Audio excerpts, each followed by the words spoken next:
Hi friends, నేను మీ విజయాను. నేస్తం పిలిచే వంటలు అనే యూట్యూబ్ ఛానల్ని స్టార్ట్ చేశాను. ఫ్రెండ్స్, సపోర్ట్ చేయండి. మన వీడియోలో ఎంతో రుచికరమైన దమ్ బిర్యానీ చూపించబోతున్నానండి. ఒక గిన్నెలో 750 గ్రామ్స్ బాస్మతి రైస్ని తీసుకొని 2-3 సార్లు బాగా కడగండి. హాఫ్ అన్ అవర్లో నానబెట్టాలండి.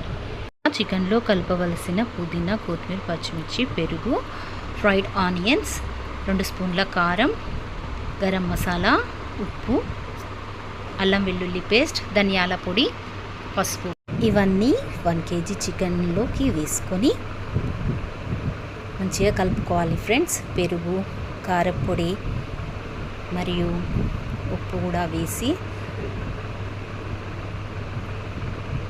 ధనియాల పొడి, అదేవిధంగా గరం మసాలా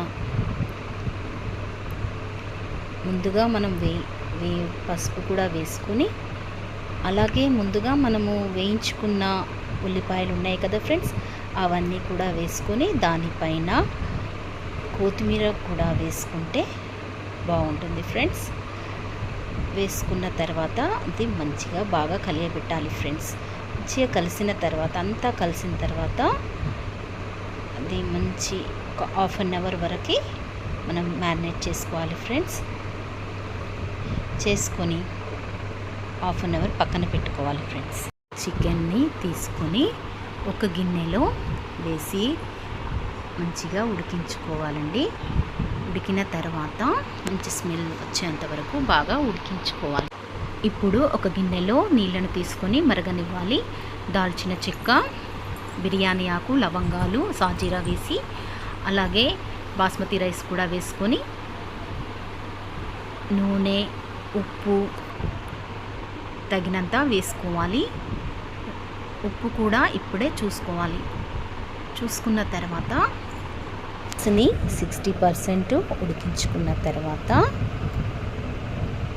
ఉడికిందో లేదో 60% వరకు చూసుకోవాలి.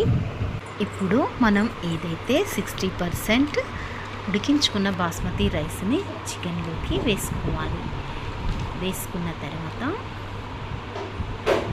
ఒకసారి కాకుండా పొరలుగా వేసుకొని చుట్టూ వేసుకోవాలి. ఒక సైడ్ మాత్రమే వేసుకోకుండా చుట్టూ వేసుకొని గంటెతో అటు ఇటు కలపండి. కలిపిన తర్వాత రైస్ పైన ఫ్రైడ్ ఆనియన్స్ను వేసి, ఆ తర్వాత కొత్తిమీరను కూడా వేసుకొని ఇలా చేసిన తర్వాత 2 నిమిషాలు హై ఫ్లేమ్లో మంటను పెట్టండి. 15 మినిట్స్లో లో ఫ్లేమ్లో మంటను పెట్టండి. 15 మినిట్స్ తర్వాత ఎంతో రుచికరమైన దమ్ బిర్యానీ రెడీ అయ్యింది. రుచికరమైన దమ్ బిర్యానీ ఎలా ఈజీగా ప్రిపేర్ చేయాలో చూశారు కదా. ఈ రెసిపీ మీకు నచ్చితే ఒక లైక్ చేసి మీ ఫ్రెండ్స్కి షేర్ చేయండి. అలాగే ఛానల్ని సబ్స్క్రైబ్ చేసుకొని పక్కనే ఉన్న బెల్ ఐకాన్ని యాక్టివేట్ చేయండి. Thank you for watching.